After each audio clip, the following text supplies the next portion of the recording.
entre parenthèses ne la ginnaaw bañ leen dàmpee nañu leen inciter ou bien nañu leen influencer à aller dans la formation parce que jox la jën baax na jàngal la napp gën. dimbali leen ñu am formation ut li nga xamante ne ay liggéey yoo xam ne tey dañu ne kii c'est un ancien détenu politique aujourd'hui il est devenu un champion économique de la PME à li nga xamante ne à l'industrialisation et c'est possible il faut juste accompagner il faut former il faut encourager et il va falloir aujourd'hui mettre en place une justice saine pour pouvoir aujourd'hui acter li nga xamante ne mooy la dignité de tout un chacun parce que ginnaaw loolu yëpp nit ki bu amul dignité am dafay jafe mu mën a vivre dans une société. en tout cas xam naa ne ñiy seetaan comme ñun yéen ñëpp xol yi tooy na ndaxte ay kii la moment yu jafe woon yu ñu doon doon fii ci réew bu Sénégal mais lu mu ci mën di nekk njaasee ndax li Khoureychi wax léegi Mass wax ko rek ndax warul tax loi bi comme ni nga ko waxee moom daanaka càmbar la wax mais bon caytu. c'est le mot exact bi mu employé pour ne pas trahir c'est waaw mais ndax jotul itam loi boobu noonu moom ñu teg ko ci suuf te ngir ndaxte xam naa ne ndàmpaay balaa muy am est-ce que tamit aajowul tamit ñu àtte ba noppi parce que pour apaiser tamit xolu sénégalais ak ñi nga xam loru nañ ci biir. waaw teggin wi kañ la ñuy xoolaat comme ni mu ko waxee quoi teggin wi naka lañ koy teggee ci suuf. tu vois. parce que tamit bon objectif final bi moo war a nekk ñu fexe ba ñi nga xamante ni ñoo ci loru naka la ñuy def bañ jot seen àq ñi nga xamante ni ñoo lore naka la ñuy def ba nga xamante ni dañ leen a àtte li ñu leen war a teg ñu teg leen ko loolu li muy jëriñ mooy bu subaa keneen dootul def lu mel noonu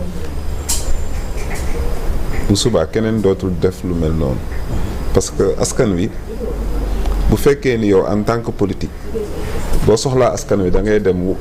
dig leen wax leen wax ju neex wax leen wax ju rafet saraxu leen pour ñu dénk la seen alal dénk la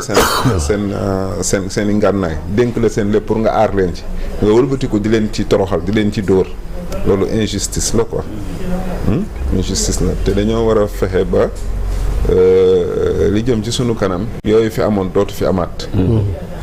te loolu li tax yooyu fi amoon dootu fi amaat mooy il faut que ñu situer responsabilité yi ku ci nekk ñu teg la li ñu la war a teg ndegam bakken kenn mënatu ko indiwaat mais dédommagement dafay am quoi ndàmpaay dafay am tu vois pour que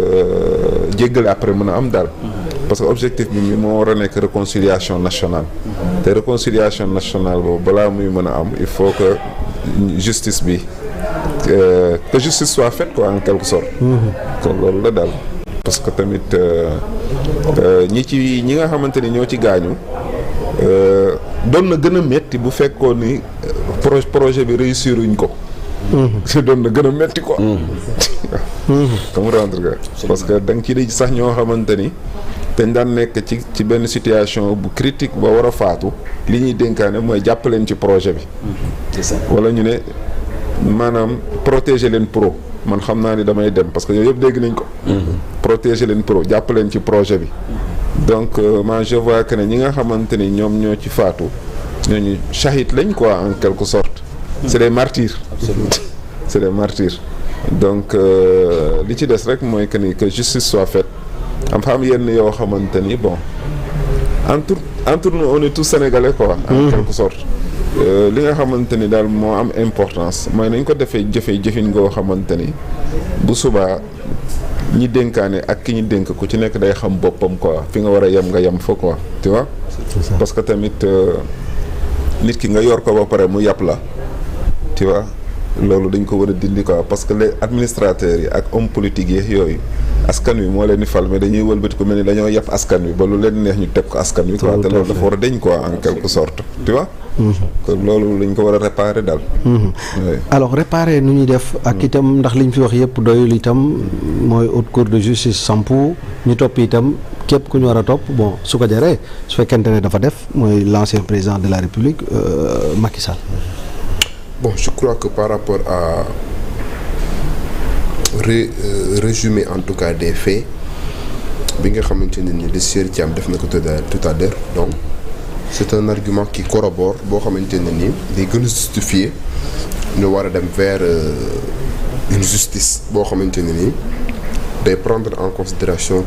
toute cette situation toute cette injustice bi nga xamante ne ni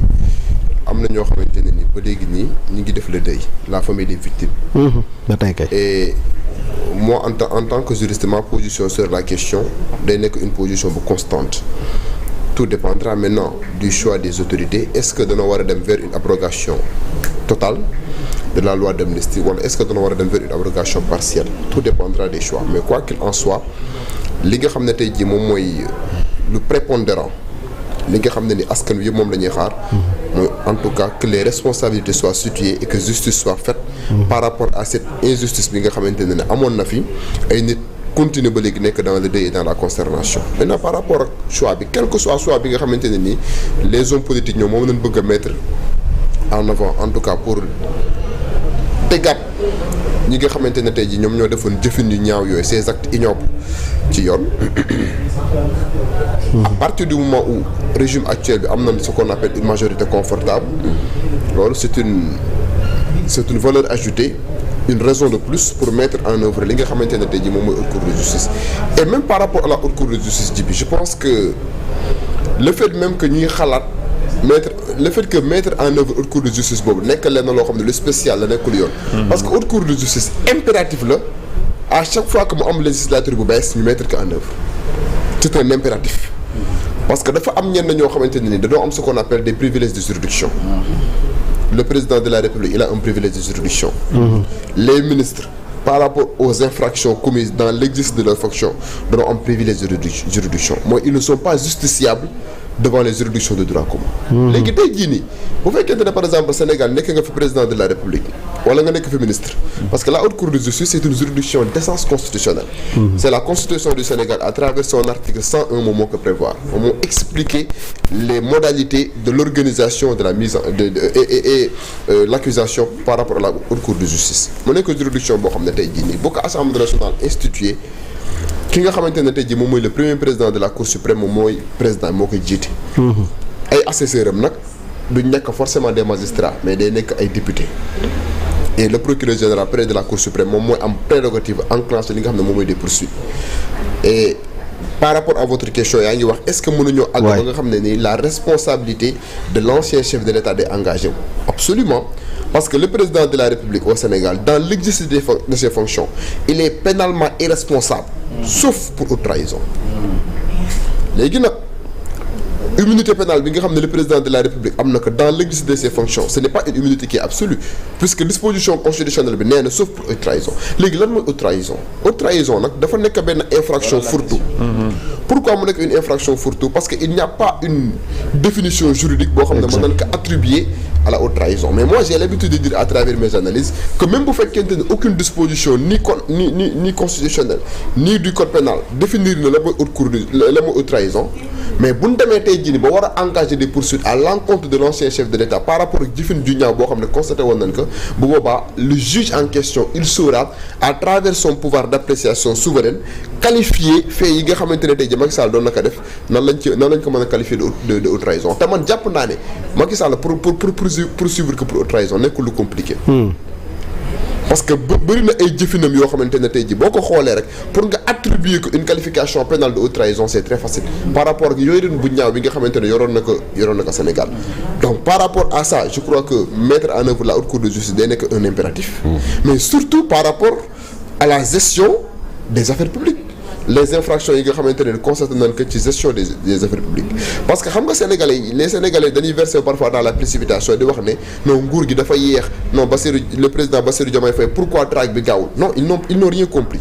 parce que ministère yi ngay gis ne tey koo ci bëggoon a yóbbu tribunal pour àtte ko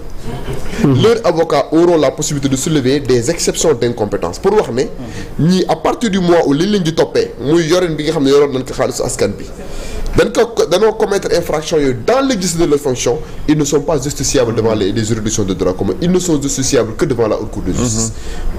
Léegi nag pour contourner ces exceptions d'incompétence loolu moo tax nga constater ne par exemple par rapport ak mise en branle machine judiciaire bi mën a am ay lenteur mais bu ñu mettre en œuvre la haute cour de justice képp koo xamante ne tey jii ne rapport épinglé woon na la képp koo xamante ne tey jii nii jaawarle woon nga sa poste ak yoroon askan wi tu seras justiciable devant la haute cour de justice ñu defee la foofu noonu nga dem nga présenter say arguments par rapport ak ay rapports yoo xam ne épinglé na la bu fekkente ne par exemple constaté na des infractions ont été commises dans le cadre de la gestion des affaires publiques mais bu boobaa ñu engagé seen responsabilité pénale bu fekkente ne par exemple en vertu de la responsabilité en cascade parce que dafa am lu ñu tuddee en droit la responsabilité en cascade mooy tey jii nii ki nga xamante ne tey jii moom lañ jox ordre bi mu tirer par rapport au crime de sang kin jox ordre mu tiré kan moo ko jox ordre mu tiré ordre boobu noonu mën nañ ko situer di ko situer ba mu àgg ci nga xam ne moom mooy le président de la république et en vertu de cette responsabilité en cascade mën na noo dem ba nga xamante ne ni la responsabilité du président de l'ancien président Macky Sall par rapport ak crime de sang yi nga xam ne ni perpétré woon nañ ko au Sénégal dañ koy engagé parce que loi d'amnistie bi waxoon naa ko fii jibi c'est une loi à consommer local loi la boo xamante ni jéggiwul frontière Sénégal parce que Sénégal dafa bokk ci ay conventions internationales yoo xam ne ils sont formels ay conventions yoo xamante ne ni c'est des conventions formelles contre la loi d'amnistie mën na ma cee lim par exemple le statut de Rome bi nga xamante ne day interdire loi d'amnistie et quand je dis que c'est une loi à consommer local mooy tey jii nii peut-être au Sénégal mën nañoo nëppal ñu ne amnistier nañ les faits mais à partir du moment où am ay nit ñoo xamante ne porté nañ plainte devant la Cour pénale internationale la Cour pénale internationale de prendre en considération li nga xamante ne tey moom mooy crime yooyu nga xam ne perpétré nañ ko au Sénégal parce que les crimes contre l'humanité bi nga xam ne ils sont au nombre de 3 mooy les crimes de guerre les crimes de génocide les crimes d'agression c'est des crimes yoo xamante ni du point de vue des règles internationales c'est des crimes imprescriptibles amul délai de prescription mooy crime la yoo xam ne tey jii boo ko perpétré ba 100 ans mën na la poursuivre devant la Cour pénale internationale donc au-delà des mécanismes yoo xam ne war nañ ko mën a mettre en œuvre en interne mooy la haute cour de justice donc pour mën a engager la responsabilité de ces malfaiteurs yi nga xamante ne ni nekkoon nañ au sommet de l'État que ça soit d'un point de vue financier wala par rapport au crime de sang donc il y a toujours des mécanismes internes yoo xam ne mën nañ ko mettre en branle pour juger en tout cas ñooñu nga xamante ne tey jii def nañ ay xeetu ñaawteef mais à l'international aussi il ne faut pas perdre de vue que des plaintes ont été déposées devant le procureur de la Cour pénale internationale te c'est des plaintes à ne pas ignorer yoo xamante ne nii à chaque fois que tey jii nii ñoom décidé nañ ñu poursuivre beaucoup d'anciens dignitaires yoo xam ne nekkoon nañ Sénégal di joxe ay ordres nekkoon au devant de la scène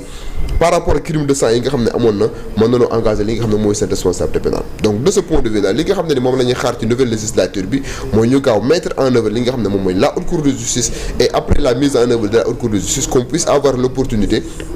d'engager des poursuites à l'encontre de ces anciens dignitaires yi nga xamante ne nii constaté nañ ne bëri na ay xeetu ñaawteef yoo xam ne ay crimes de sang wala par rapport à la délinquance économique et financière et à côté aussi de la haute cour de justice il y a le pôle judiciaire financier bi nga xam ne day retenir aussi sa compétence par rapport ay faits yoo xamante ne loi bi jox na ko ci attribution donc ji bi en grosso modo on peut dire que le Sénégal a en tout cas tout l'arsenal nécessaire pour aller vers en tout cas une justice boo xamante ne tey jii nii kat dina juguler en tout cas l'ordre social de telle sorte que malfaiteurs yi nga xamante ne tey jii nekkoon na Sénégal di def lu leen neex par rapport ak position boo xam ne amoon nañ ko ci nguur ñu mën leen a traduire devant ces juridictions et que justice soit faite. alors ci wàllu justice ba tey pour ne pas ñu boucler point bi mais quand même dem ci beneen parce que li ñu desee ci waxtu daanaka jeex na mooy par rapport à ce qui est arrivé à Barthélémy Diaz au niveau de l'Assemblée comme à la mairie de Dakar alors juridiquement parlant est-ce que lu aajo la ci yoon ak itam ñu gis ko depuis bi ñu joxee décision ba tey mu mel ni kuy continuer di def ses activités ndax gis nañu benn réunion sax du côté de Mbour ou Saly mu demoon fa alors fii ba recours bi di jeex ndax moom Barthélémy Diaz am na possibilité di continuer di exercer kiiwu mairam ba tey wala d'emblée affaire yi moom jeex na tàkk ci moom. Par rapport à cette question-là c'est une question très pertinente parce que question la boo xam ne mu ñuy rattraper et les interprétations donc fusent de partout ay juristes yoo xamante ne tey jii de mauvaise foi parfois dañ lay jéem a gëmloo ne